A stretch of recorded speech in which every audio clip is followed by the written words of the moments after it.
It is Tuesday, December 23rd, and I'm back in Toronto seeing my family, and I've finally gotten some sleep and some time to digest what happened in Copenhagen and to formulate some thoughts on it.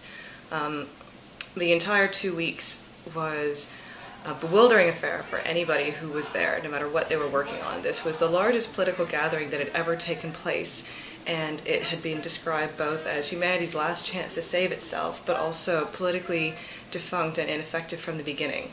For anybody there throughout those 2 weeks working on the issue from any perspective, whether inside the conference or outside, it was an exhausting and at times very demoralizing affair.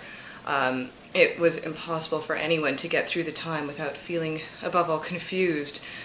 Climate change is an enormously complex issue that is affected by and affects every facet of society. So trying to formulate a piece of paper to deal with an issue that involves everything was, to put it mildly, an utterly astronomical task for the people working inside the negotiations.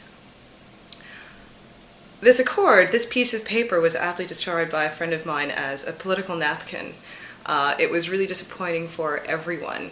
It is non-legally binding. It sets no specific emission reductions targets. It only sets out the recognition that we need to limit our temperature rise to 2 degrees Celsius. But that's it. One crucial question that was left unresolved in Copenhagen was the issue of finance and the issue of transfer of wealth from developed countries to developing ones to help them cope with the effects of climate change and adapt to new technologies. Roughly, the plan has been set out to transfer about $100 billion a year, but it sets out no specific amounts from the funder countries, and the developing nations are particularly concerned as to what strings will be attached to that money. Many are concerned it will be akin to the loans handed out by the World Bank, which really have just led to these countries being dug even deeper into debt.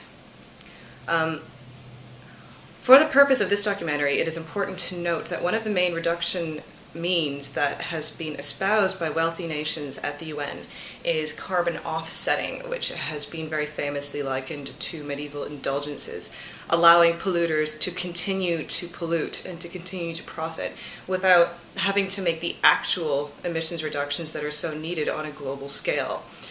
In particular, carbon offsets allow the system to continue as it is without making changes to the essential and the underlying economic model. Essentially, the economic model that relies on growth went unchallenged at the main negotiating table at the UN, but it was challenged by people outside the main conference, such as by academics at the alternate side conference, and most especially by the vocal protesters on the street. These people who were holding many demonstrations were criticizing the process at the UN not just because they saw it as slow or as inadequate, but that they saw it as fundamentally flawed in a way that could actually make climate change worse.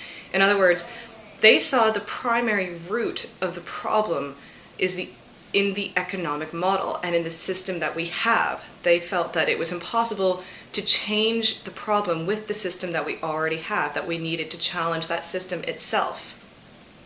Now, what I see as terribly unfortunate is that those protesters and those dissenters on the street, with their puppets and with their loud chants and being beaten by the protesters, I think it was very easy for the public in other countries and outside of Copenhagen to see these images on their television and come away with the very easy impression that the dissenters didn't have any informed criticisms to make, that they were just students and hippies with knee-jerk, angry, anti-capitalist fury, who didn't actually have informed opinions and weren't actually saying anything constructive or meaningful.